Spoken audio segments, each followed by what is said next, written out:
Cyber मुजरिमों ने तेलंगाना के नलगुंडा जिले से ताल्लुक रखने वाले कांग्रेस रुकन असेंबली वीरेशम को एक नाजेबा वीडियो कॉल के जरिए निशाना बनाया। इतलात के मुताबिक मुजरिमों ने एमएलए को वीडियो कॉल की। बाददा उन्होंने ये वीडियो रुकन असेंबली को भेजी और रकम का मुतालबा किया। धमकी दी कि अगर उनका मुतालबा पूरा नहीं किया गया तो वो ये वीडियो उनके साथियों और पार्टी कायदीन को भेज देंगे। रुकन असेंबली ने फौरन पुलिस में शिकायत दर्ज करवाई, जिसके बाद मामले की जाँच शुरू कर दी गई।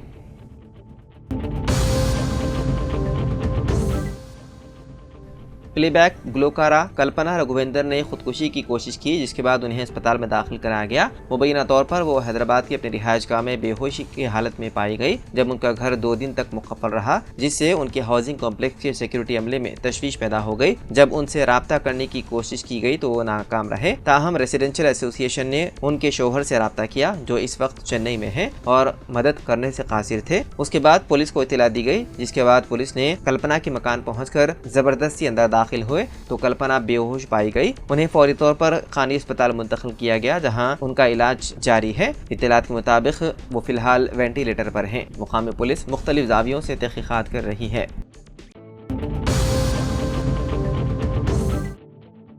हैदराबाद के इलाके बल्लागुड़ा पुलिस स्टेशन हदूद में वाक़े क्रिस्टल टाउन में एक शख्स का कत्ल कर दिया गया। मकतूल की शनाख्त 57 साला मसीउद्दीन साकिन बंजारा हिल्स के तौर पर की गई है। मसीउद्दीन पेशे से वेटरनरी डॉक्टर बताया गया है और उसे 3 बीवियां बताई गई हैं। मकतूल की तीसरी बीवी बल्लागुड़ा में मुकीम बताई गई है। वो अपनी तीसरी बीवी से मुलाकात के लिए क्रिस्टल टाउन आया हुआ था, जहाँ मज़कूरा शख्स का हाथ पाँव बांध कर गला काट कर कत्ल कर दिया गया। इस वारदात में दूसरी बीवी का बेटा मुलव्विस बताया जा रहा है। पुलिस ने इस सिलसिले में मुकदमा दर्ज करते हुए मुख्तलिफ जावियों से तहकीकात में मसरूफ है।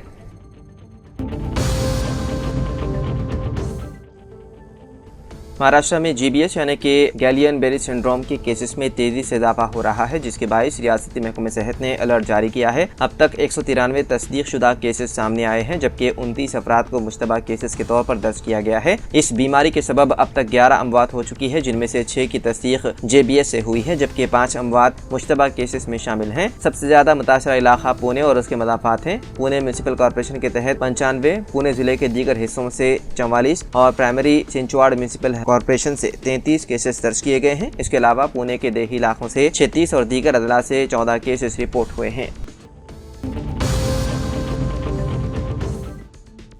तेलंगाना के करीमनगर, निजामाबाद, मेदक और आदिलाबाद अजला के एमएलसी इंतखाबात की वोटों की गिनती जारी है। खबर मिलने तक 3 राउंड्स में 63,000 वोटों की गिनती मुकम्मल हो चुकी है। बीजेपी उम्मीदवार अंजी रेड्डी सबकत बरकरार रखे हुए हैं। उन्हें 23,310 वोट मिले हैं, जबकि कांग्रेस के करीबी उम्मीदवार अल्फोर्स नरेंद्र रेड्डी को 18,812 और बीएसपी उम्मीदवार प्रसन्ना हरि कृष्णा को 15,880 वोट हासिल हुए। इस वक्त अंजी रेड्डी 4,498 वोटों की बढ़तरी के साथ आगे है।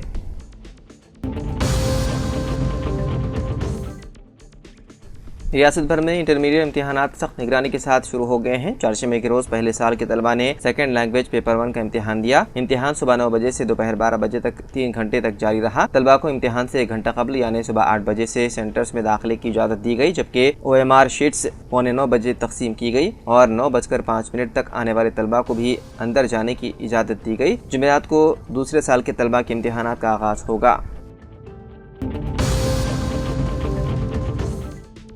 सुप्रीम कोर्ट ने बीआरएस के मुनहरिफ अरकान के खिलाफ दायर की गई दरख्वास्तों की समाअत की। जस्टिस BR गवाई और जस्टिस के विनोद चंद्रन पर मुश्तमिल बेंच ने बीआरएस के वर्किंग प्रेसिडेंट KTR और रुकन असेंबली P कौशिक रेड्डी की जानिब से दायर की गई दरख्वास्तों की समाअत की। फरीकैन के वकला ने अदालत को बताया है कि उन्हें अभी तक नोटिस मौसूल नहीं हुई। सुप्रीम कोर्ट ने तेलंगाना हुकूमत, secretary legislature, state election commission, high court, registrar और मुनहरिफ अरकान असेंबली को नोटिस जारी किया। अदालत ने कहा कि 25 मार्च से कबल जवाबी हलफनामा दाखिल कर दिया जाए। इस हिदायत के साथ आइंदा समाअत 25 मार्च को मुकर्रर की गई है।